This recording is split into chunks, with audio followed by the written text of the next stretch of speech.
Hey guys, welcome to educative work. कैसे हैं आप सब लोग? आई होप आप सब अच्छे होंगे। तो आज की इस वीडियो में हम यूकैरियोटिक सेल के स्ट्रक्चर के बारे में स्टडी करेंगे। इसके कंपोनेंट, उसका स्ट्रक्चर क्या है, वो इस वीडियो में हम कंप्लीट डिस्कस करेंगे। तो चलिए आज की वीडियो को स्टार्ट करते हैं।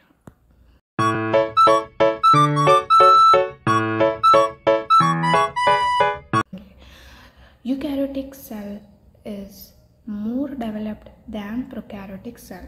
यूकैरियोटिक सेल प्रोकैरियोटिक सेल से more developed होती है, क्योंकि हमने प्रीवियस वीडियो में पढ़ा था जो प्रोकैरियोटिक सेल है उसमें वेल डिफाइंड न्यूक्लियस प्रेजेंट नहीं रहता, और जितने भी अदर ऑर्गेनल्स है जैसे एंडोप्लाज्मिक रेटिकुलम, माइटोकॉन्ड्रिया, क्लोरोप्लास्ट, ये सब प्रोकैरियोटिक सेल में एब्सेंट होते हैं। Eukaryotic cells are the cells that contain a membrane-bound nucleus and organelle। Eukaryotic cell में मेम्ब्रेन बाउंड न्यूक्लियस प्रेजेंट रहता है और अदर जितने भी ऑर्गेनल्स हैं वो भी प्रेजेंट रहेंगे। Eukaryotic cell occur in protists, fungi, plants and animals. अब ये देखना है यूकैरियोटिक सेल किस में प्रेजेंट, किस किस की यूकैरियोटिक सेल होती है। प्रोटिस्ट्स में यूकैरियोटिक सेल है, फंगी, प्लांट्स एंड एनिमल्स, जितने इन सब की जो बॉडी है वो यूकैरियोटिक सेल से मिलकर बनी है। Eukaryotic cells have nucleus enclosed within the nuclear membrane. Eukaryotic cell में जो वेल डिफाइंड न्यूक्लियस प्रेजेंट रहता है वो न्यूक्लियर मेम्ब्रेन के द्वारा सराउंडेड रहता है, जो कि इसे न्यूक्लियस को प्रोटेक्ट करता है। The cell has mitochondria, flagella and cilia are the locomotory organ। Eukaryotic cell में माइटोकॉन्ड्रिया प्रेजेंट रहती है, इसमें फ्लैजिला प्रेजेंट रहेगा, यहाँ डबल एल के बाद ए आ जाएगा, flagella and cilia are the locomotory organ. जो फ्लैजिला और सीलिया हैं वो सेल के लोकोमोशन में हेल्प करते हैं। लोकोमोशन कहने का मतलब है वो सेल को एक जगह से दूसरी जगह पे जाने में हेल्प करते हैं, मूव करने में हेल्प करते हैं। The cells divide by a process called mitosis. कोई सेल है, जैसे अगर हम यूकैरियोटिक सेल की बात करें, ये यूकैरियोटिक सेल है, वो एक प्रोसेस होता है माइटोसिस। माइटोसिस प्रोसेस के थ्रू क्या होती है, सेल डिवाइड होती है। ये सेल प्रेजेंट है हमारी यूकैरियोटिक सेल, इसमें क्या होएगा, माइटोटिक डिवीजन होएगा। तो ये सेल किस में डिवाइड हो जाएगी, दो सेल में डिवाइड हो जाएगी। सेल डिवीज़न हम आने वाले लेक्चर में स्टडी करेंगे, डीपली स्टडी करेंगे। यहाँ पर कहा गया है cell divide a process called mitosis. Cell जो है वो डिवाइड करती है माइटोसिस प्रोसेस के through. The nucleus contain linear DNA that carries genetic information। Eukaryotic cell में एक वेल डिफाइंड न्यूक्लियस प्रेजेंट रहता है, जो कि न्यूक्लियर मेम्ब्रेन के द्वारा क्या सराउंडेड रहता है। उसमें क्या प्रेजेंट रहेगा, लीनियर डीएनए प्रेजेंट रहता है। डीएनए का क्या काम है, जेनेटिक इन्फॉर्मेशन को कैरी करके रखना। A cell wall is the outer most layer of the cell. Eukaryotic cell में जो सबसे आउटर वॉल, जो आउटर मोस्ट लेयर होती है, उसे क्या कहते हैं, सेल वॉल कहते हैं। एक बात हमें ध्यान रखनी है, जो प्लांट सेल हैं उसके अंदर सेल वॉल प्रेजेंट रहेगी, जबकि एनिमल सेल में सेल वॉल एब्सेंट रहती है। पर दोनों की दोनों, एनिमल सेल और प्लांट सेल दोनों की दोनों क्या है, यूकैरियोटिक सेल है। ये बात ध्यान में रखनी है। तो इस पॉइंट में हमने क्या डिस्कस किया, जो सेल है उसमें माइटोकॉन्ड्रिया प्रेजेंट रहेगा, फ्लैजिला और सीलिया क्या है, लोकोमोटरी ऑर्गन्स है। जो सेल है वो डिवाइड करती है माइटोसिस प्रोसेस के थ्रू। और जो यूकैरियोटिक सेल में न्यूक्लियस है उसमें लीनियर डीएनए प्रेजेंट रहता है, जो कि जेनेटिक इन्फॉर्मेशन को कैरी करके रखता है। जो सेल है उसकी जो आउटर मोस्ट लेयर है वो क्या कहलाती है, सेल वॉल कहलाती है, जो कि प्लांट सेल में प्रेजेंट रहेगी। एनिमल सेल में सेल वॉल एब्सेंट होती है। नेक्स्ट है नंबर। जो यूकैरियोटिक सेल है उसका नंबर कितना होगा। In multicellular organism the number of cells are correlated with body size. Multicellular organism कहने का मतलब है कोई ऑर्गेनिज्म है वो क्या बना है, बहुत सारी सेल से मिलकर बना है। मल्टी का मतलब है बहुत सारी सेल से मिलकर के वो ऑर्गेनिज्म बना है। यूनिसेलुलर का मतलब होता है एक सेल से मिलकर बना है। ठीक है ना। जो मल्टी सेलुलर ऑर्गेनिज्म है उसमें जो सेल्स की नंबर है, यूकैरियोटिक सेल का जो नंबर है वो उसकी बॉडी के साइज़ पे डिपेंड करता है। जितना बड़ा साइज़ होएगा उतने ज़्यादा नंबर ऑफ सेल्स प्रेजेंट रहेंगे, जितना छोटा साइज़ होएगा उतने नंबर ऑफ सेल्स प्रेजेंट रहेंगी। 60 kilogram human being has about 60 × 10⁻15 cells. कोई मैन है, ह्यूमन है, उसका वेट है 60 किलोग्राम, उसमें कितनी सेल्स पाई जा रही हैं? 60 × 10⁻15 क्या नाम है, यूकैरियोटिक सेल्स प्रेजेंट हैं। ठीक है ना। तो ये नंबर की बात होगी। नेक्स्ट है शेप। यूकैरियोटिक सेल का क्या शेप होएगा? A cell may be spherical, cuboid, oval, disc like etcetera in different organism. Different organism में जो सेल का साइज़ है, सेल का जो शेप है वो क्या होता है? डिफरेंट होता है। ये क्या हो सकती है? स्फेरिकल भी हो सकती है, क्यूबॉइड हो सकती है, ओवल हो सकती है या डिस्क लाइक हो सकती है। तो नंबर, सेल का नंबर और सेल की शेप को हमने डिस्कस कर लिया। नेक्स्ट है साइज़। सेल का साइज़ क्या होएगा? Most of the eukaryotic cell is microscopic. ज़्यादातर जो यूकैरियोटिक सेल्स हैं वो कैसी होती है? माइक्रोस्कोपिक होती है। उसको हम माइक्रोस्कोप के थ्रू भी देख सकते हैं। And their size ranges between 10 to 100 micrometre. इनका जो साइज़ है वो किसके बीच में रेंज करता है? 10 to 100 माइक्रोमीटर के बीच में हो सकता है। Sporozoids of malaria parasite is among the smallest cells having the size equal to 2 micrometer. Sporozoite जो मलेरिया पैरासाइट के जो स्पोरोजॉइड सेल्स हैं वो क्या है? सबसे स्मॉलेस्ट, सबसे छोटी सेल्स है और उनका साइज़ कितना होता है? 2 माइक्रोमीटर होता है। ये सबसे स्मॉलेस्ट यूकैरियोटिक सेल हम। Human cells generally range from 20 to 30 micrometre. अगर हम ह्यूमन सेल्स की बात करें तो ह्यूमन सेल्स का जो साइज़ है वो होता है 20 to 30 micrometre. Component of a cell. Eukaryotic cell के क्या क्या कंपोनेंट्स हैं? 3 main components of the eukaryotic cells are cell membrane, cytoplasm and nucleus. Eukaryotic cell के 3 मेन कंपोनेंट्स हैं। First one cell membrane, second cytoplasm and nucleus. फिर ये जो components हैं साइटोप्लाज्म और न्यूक्लियस, उन्हें फर्दर उसमें क्या प्रेजेंट रहेंगे? फर्दर सेल कंपोनेंट्स में प्रेजेंट रहते हैं। तो फर्स्ट ऑफ ऑल हम पहले डिस्कस करेंगे सेल मेम्ब्रेन का। Cell membrane, plasma membrane and plasma lemma is thin, elastic, living covering that surround the cell. अगर हम यूकैरियोटिक सेल की बात करें तो जो सेल है उसके चारों ओर एक कवरिंग प्रेजेंट रहती है जिसे हम क्या कहते हैं? सेल मेम्ब्रेन कहते हैं। इसे ही हम प्लाज्मा मेम्ब्रेन और प्लाज्मा लेमा के नाम से भी जानते हैं। ये कैसी होती है? थिन होती है, पतली और इलास्टिक होती है। It provides shape to the cell. ये सेल को एक शेप प्रोवाइड करती है and control the transfer of material across it. और क्या कंट्रोल करती है? सेल के अंदर किस मटेरियल को जाना है या सेल से किस मटेरियल को सेल से बाहर जाना है, तो उसको ये क्या करती है? कंट्रोल करती है। It is composed of lipid protein. ये जो सेल मेम्ब्रेन है लिपिड और प्रोटीन से मिलकर बनी होती है।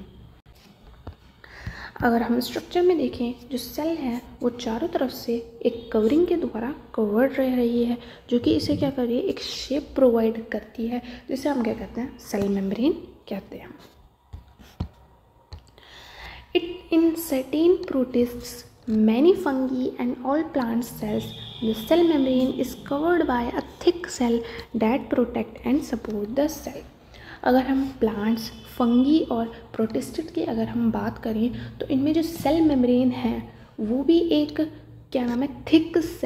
थिक लेयर के द्वारा सराउंड रहती है जिसे हम क्या कहते हैं? सेल वॉल कहते हैं हम।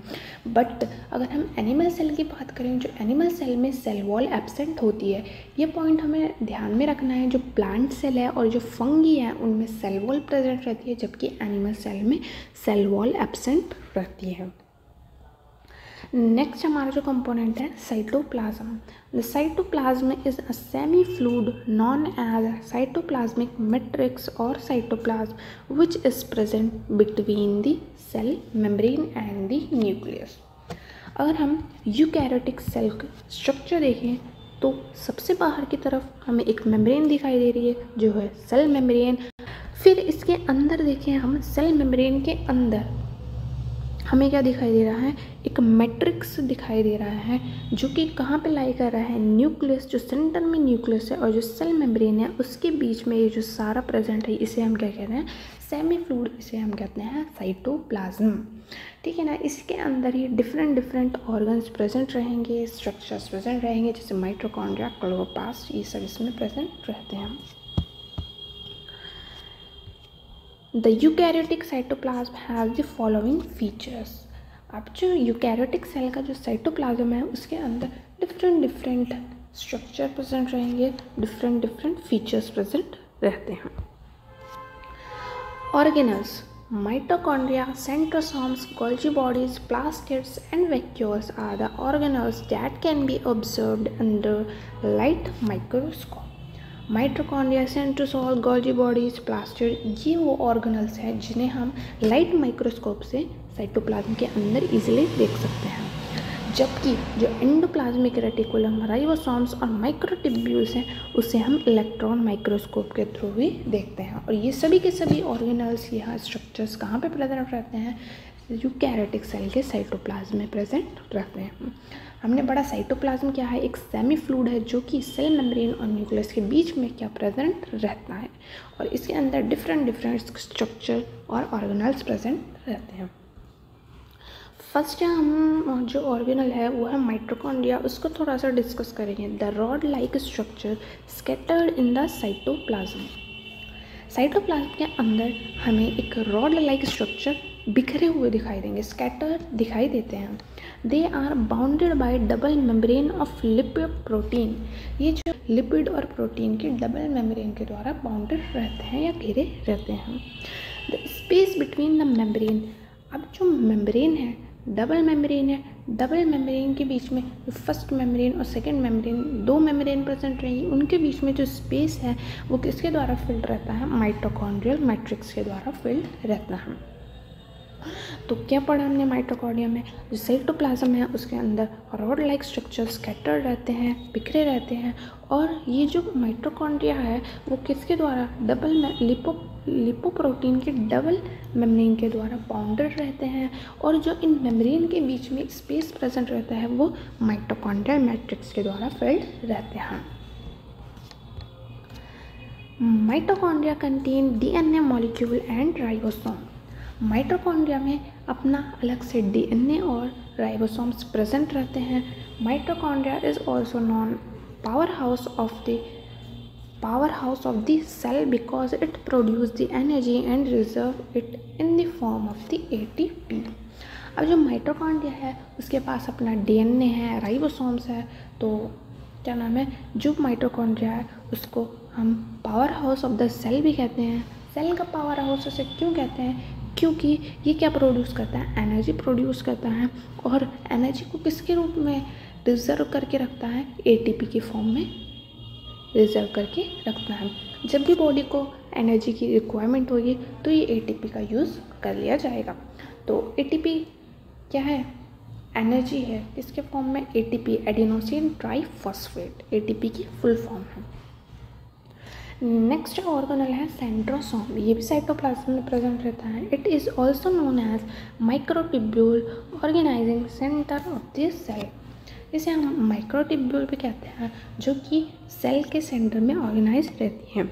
It is only in animal cell. अगर हम सेंट्रोसोम की बात करें तो ये सिर्फ एनिमल सेल में प्रेजेंट रहती है, प्लांट सेल में ये एब्सेंट रहती है।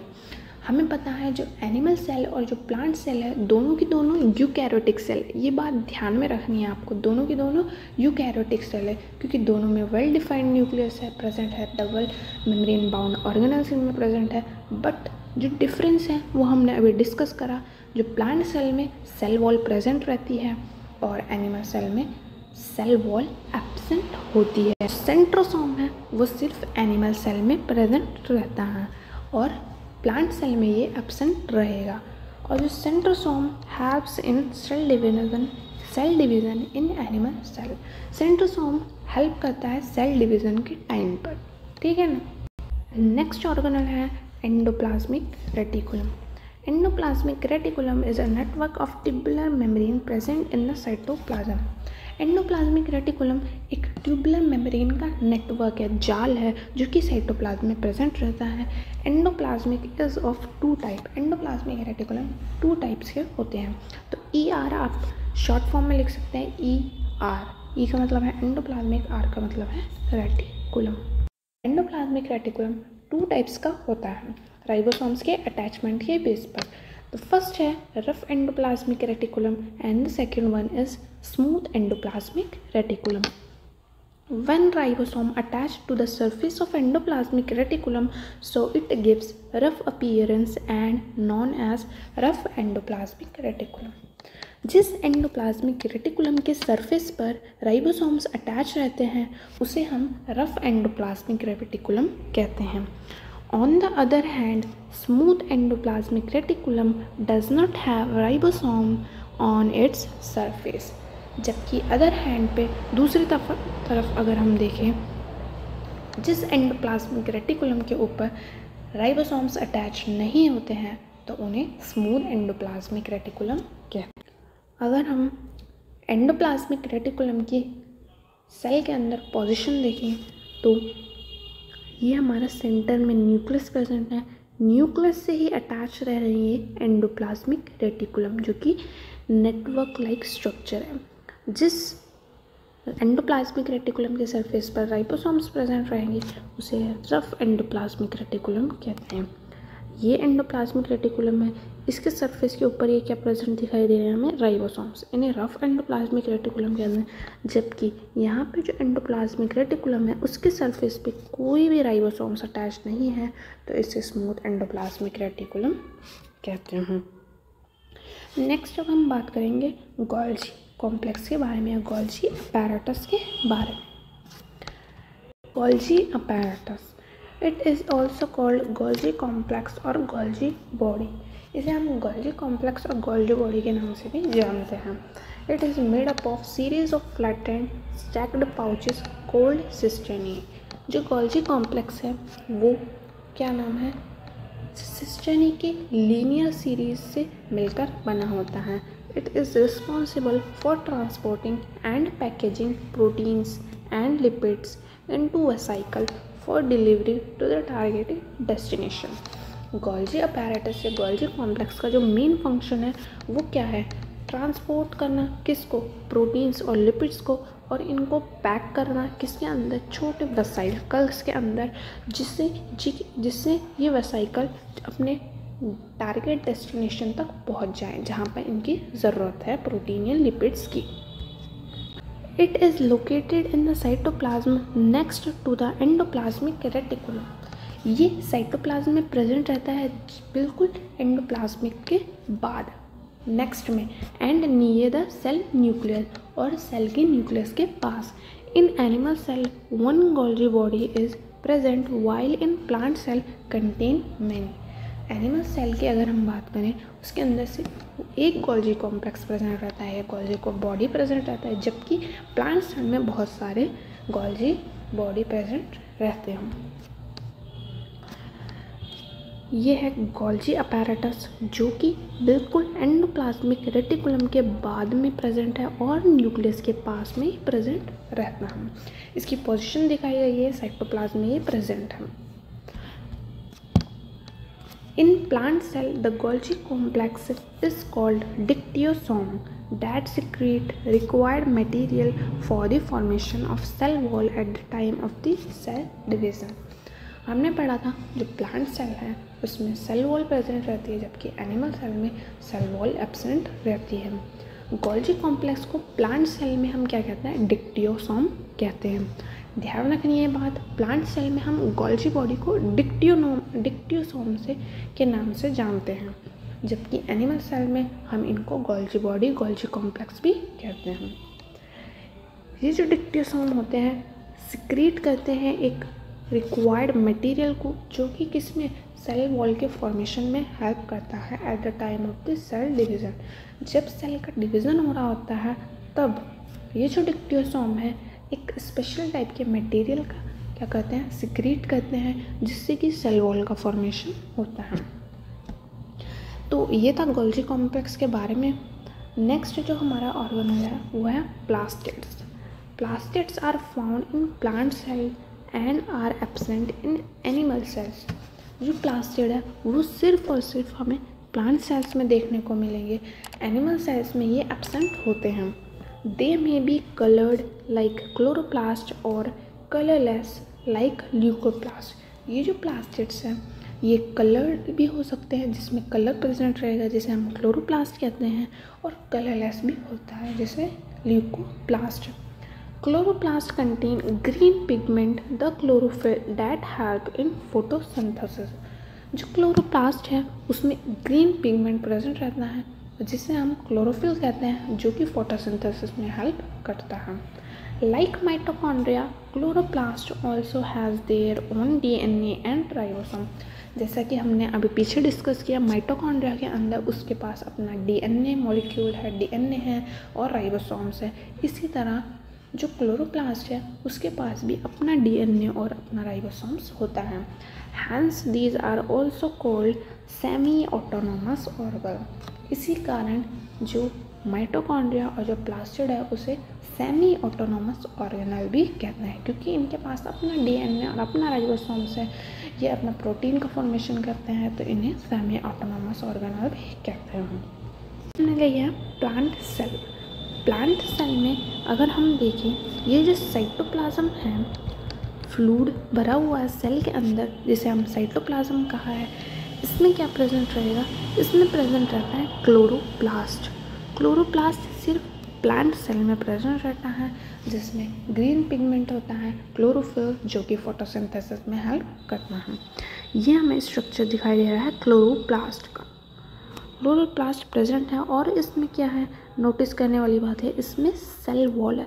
सबसे आउटर जो है सेल वॉल, फिर उसके अंदर प्रेजेंट रहेगी सेल मेम्ब्रेन। फिर है mitochondria. Mitochondria both animal cell और प्लांट सेल में भी प्रेजेंट रहता है। गोल्जी अपैरेटस प्रेजेंट है यहाँ पर। गोल्जी अपैरेटस प्लांट सेल में इसको क्या कहते हैं हम, डिक्टियोसोम कहते हैं, ठीक है ना, डिक्टियोसोम कहते हैं। ये हमारा एंडोप्लाज्मिक रेटिकुलम ऑर्गेनल्स हैं जिसको अभी हमने डिस्कस किया है। आगे हम जितने बचे कुछ ऑर्गेनल्स हैं उनको डिस्कस करेंगे। नेक्स्ट है हमारा ribosome. Ribosome is the minute spherical structure that originate in nucleus and are found attached with the membrane of endoplasmic reticulum and in the cytoplasm. Ribosomes क्या हैं, छोटे छोटे स्फेरिकल स्ट्रक्चर हैं, गोलाकार स्ट्रक्चर हैं, जो कि कहाँ पे ओरिजिनेट होते हैं, कहाँ पर बनते हैं, न्यूक्लियस में ये बनते हैं। और इनको अगर हम देखें पोजीशन या तो ये एंडोप्लाज्मिक रेटिकुलम की मेम्ब्रेन से अटैच्ड रहेंगे या साइटोप्लाज्म में वैसे ही हमें स्कैटर्ड दिखाई देंगे। They are mainly composed of ribonucleic acid and protein. ये जो राइबोसोम्स हैं वो RNA और प्रोटीन से मिलकर बने होते हैं। They are mainly responsible for protein synthesis. इनका जो मेन फंक्शन है राइबोसोम, वो इनका प्रोटीन सिंथेसिस करना है। इनका हम स्ट्रक्चर देखें सेल के अंदर, सेल में ये हमें राइबोसोम्स दिखाई दे रहे हैं। ये माइन्यूट स्फेरिकल्स बॉडीज़ ये दिखाई दे रही हैं, ये है राइबोसोम्स। प्लांट सेल में और एनिमल सेल दोनों में राइबोसोम्स प्रेजेंट रहते हैं। नेक्स्ट ऑर्गेनल है centrioles. Centrioles are barrel-shaped structure located in the cytoplasm of animal cell near the nuclear envelope. अब सेंट्रियोल्स क्या है, सेंट्रियोल्स बैरल शेप्ड के स्ट्रक्चर हैं जो कि साइटोप्लाज्म में प्रेजेंट रहते हैं एनिमल सेल की, किसके पास, न्यूक्लियर एनवेलप के पास। सेंट्रियोल्स ये क्या है, बैरल शेप्ड स्ट्रक्चर हैं बैरल शेप्ड स्ट्रक्चर है जो कि साइटोप्लाज्म में प्रेजेंट है, किसके पास, न्यूक्लियस के पास में हमें प्रेजेंट दिखाई दे रहे हैं। It play a role in organising microtubules that serve as the cell skeleton system. ये किस में मेन रोल प्ले करते हैं, माइक्रोट्यूब्यूल्स के ऑर्गेनाइजिंग में, जो कि क्या करते हैं, सेल के स्केलेटन सिस्टम का फॉर्मेशन करते हैं। It also help to determine the location of the nucleus and other organelles within the cell. ये किस में हेल्प करते हैं, ये न्यूक्लियस की पोजीशन कहाँ पे होनी चाहिए सेल के अंदर, उसका भी ये डिटरमाइन करते हैं, ठीक है ना। नेक्स्ट ये स्ट्रक्चर है हमारा lysosomes. It is a membrane bound cell organelle that contains digestive enzyme. जो लाइसोसोम्स हैं वो क्या करता है, मेम्ब्रेन के द्वारा कवर रहता है और डाइजेस्टिव एंजाइम्स को इसमें प्रेजेंट रहते हैं। These enzymes break down foreign particles which may enter the cell। ये जो एंजाइम्स हैं किसके अंदर, लाइसोसोम्स के अंदर जो डाइजेस्टिव एंजाइम्स प्रेजेंट हैं वो फॉरेन पार्टिकल को डिस्ट्रॉय करते हैं या ब्रेक डाउन कर देते हैं उनका, जो भी सेल के अंदर एंटर करता है, ठीक है ना। Lysosome is known as suicide bag of the cell. Lysosome को सेल का सुसाइड बैग भी कहते हैं। क्यों कहते हैं इसको लाइसोसोम्स का सेल का सुसाइड बैग, क्योंकि इसमें क्या प्रेजेंट है, डाइजेस्टिव एंजाइम प्रेजेंट है। जब भी कोई फॉरेन पार्टिकल सेल के अंदर एंटर करता है तो ये उसके साथ जाकर के उसको ईट कर लेता है और क्या हो जाता है, बर्स्ट कर जाता है, जिससे क्या होता है, सेल भी डेड हो जाती है, जिसके कारण है इसको हम सुसाइड बैग कहते हैं सेल का। नेक्स्ट ऑर्गेनल है हमारा nucleus. A nucleus is defined as a double-membraned cell organelle that contains genetic material। Eukaryotic cell के अंदर एक वेल डिफाइंड हमें न्यूक्लियस देखने को मिलता है जो कि क्या है, डबल मेम्ब्रेन है, जिसके अंदर जेनेटिक मटेरियल प्रेजेंट रहता है। It control and regulates the activities of this cell. Nuclei are small bodies often seen within the cell. Nuclei जो है वो स्मॉल बॉडीज़ हैं जो कि हमको न्यूक्लियस के अंदर दिखाई देती हैं। Gel like matrix is called nucleoplasm. Nucleus के अंदर एक जेल लाइक मैट्रिक्स हमें देखने को मिलता है जिसे हम न्यूक्लियस का न्यूक्लियोप्लाज्म कहते हैं। The nuclear envelopes a membrane that separate the nucleus from the cytoplasm. जो न्यूक्लियस है वो न्यूक्लियर एनवेलप के द्वारा कवर रहता है, जो कि न्यूक्लियस को साइटोप्लाज्म से सेपरेट करता है, अलग करता है। अगर हमारा न्यूक्लियर एनवेलप नहीं प्रेजेंट रहेगा न्यूक्लियस के ऊपर तो जो जेनेटिक मटेरियल है वो साइटोप्लाज्म के कांटेक्ट में आ जाएगा। तो इसीलिए न्यूक्लियस के चारों ओर न्यूक्लियर एनवेलप प्रेजेंट रहता है जो कि न्यूक्लियस को साइटोप्लाज्म से सेपरेट करता है। A minute opening present on nuclear envelope। Nuclear envelope के ऊपर माइन्यूट ओपनिंग प्रेजेंट रहती है। It permits selected chemicals to move into and out of the nuclear. अब जो माइन्यूट ओपनिंग है जो प्रेजेंट है न्यूक्लियर एनवेलप के ऊपर, इसका जो काम है वो किस मटेरियल या किस सब्सटेंस को न्यूक्लियस के अंदर एंटर करना है या न्यूक्लियस से बाहर करना है, ये उसको कंट्रोल करती है। न्यूक्लियस अगर हम देखें, ये सेल है यूकैरियोटिक सेल के, इसके बिल्कुल सेंटर में एक राउंडेड हमें न्यूक्लियस देखने को मिल रहा है।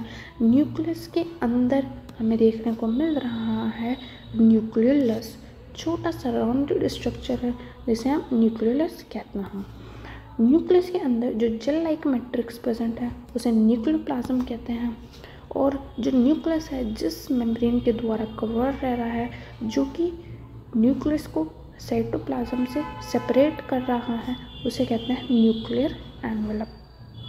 और न्यूक्लियर एनवेलप के ऊपर क्या प्रेजेंट रहेंगी, माइन्यूट ओपनिंग प्रेजेंट रहेगी, जो कि क्या कहती है किस मॉलिक्यूल या किस मटेरियल को न्यूक्लियस में एंटर करना है या न्यूक्लियस से बाहर निकलना है, उसको कंट्रोल करती है। ये है न्यूक्लियर पोर।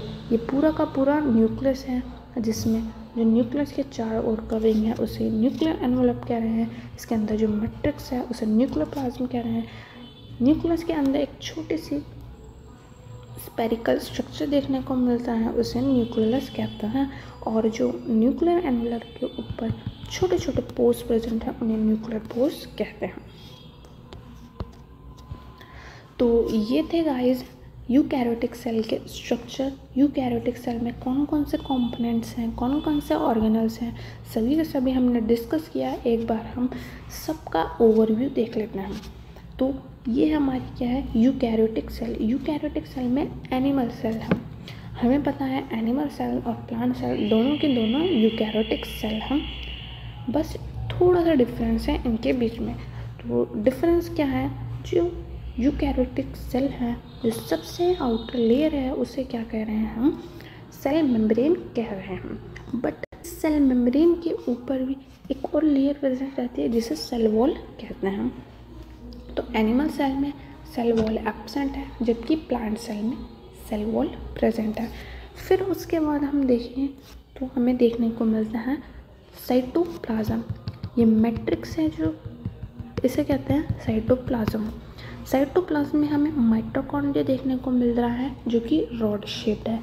इसे हम क्या कहते हैं, power house of the cell भी कहते हैं। इसका काम क्या है, एनर्जी का प्रोडक्शन करना और उसे एटीपी के रूप में स्टोर करके रखना।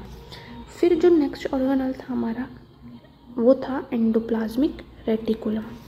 एंडोप्लाज्मिक रेटिकुलम न्यूक्लियस के बिल्कुल अटैच्ड रहता है। और ये जो एंडोप्लाज्मिक रेटिकुलम है ये दो टाइप्स के होते हैं, रफ एंडोप्लाज्मिक रेटिकुलम और smooth endoplasmic reticulum. Rough endoplasmic reticulum के सरफेस पर राइबोसोम्स अटैच रहेंगे, जबकि स्मूथ एंडोप्लाज्मिक रेटिकुलम के सरफेस पर राइबोसोम्स अटैच्ड नहीं होते हैं। ठीक है ना। फिर नेक्स्ट है गोल्जी अपैरेटस। गोल्जी अपैरेटस ये हमें देखने को मिलता है जो कि बिल्कुल किसके बाद प्रेजेंट है, एंडोप्लाज्मिक रेटिकुलम के पास में प्रेजेंट रहता है। एनिमल सेल में इसको डिक्टियोसोम कहते हैं। ये क्या करता है, एक टाइप के सिक्रेशन करता है जो कि सेल वॉल के फॉर्मेशन में हेल्प करता है। नेक्स्ट जो स्ट्रक्चर है सेंट्रोसोम। सेंट्रोसोम्स ये हमें दिखाई दे रहा है, यहाँ पे ये प्रेजेंट है। और ये क्या है, बैरल शेप्ड सेंट्रियोल्स प्रेजेंट रहेंगे। लाइसोसोम्स ये प्रेजेंट है इसके अंदर, ये है जिसमें डाइजेस्टिव एंजाइम्स प्रेजेंट रहते हैं। जबकि राइबोसोम्स प्रेजेंट है जो कि प्रोटीन और आरएनए से मिलकर बना होता है और इसका मेन फंक्शन है प्रोटीन का सिंथेसिस करना। सबके से सेंटर में देखने को मिलता है हमें न्यूक्लियस। तो गाइस अगर आपको ये वीडियो अच्छी लगी तो इसे लाइक करें, अपने दोस्तों के साथ शेयर करें। चैनल पर पहली बार आए हैं तो चैनल को सब्सक्राइब करें और बेल के आइकन को दबाना बिल्कुल ना भूलें, जिससे कि जब भी मैं कोई भी न्यू वीडियो अपलोड करूं तो उसका नोटिफिकेशन सबसे पहले आप तक पहुंचे। तो तब तक के लिए bye bye, take care, thanks for watching.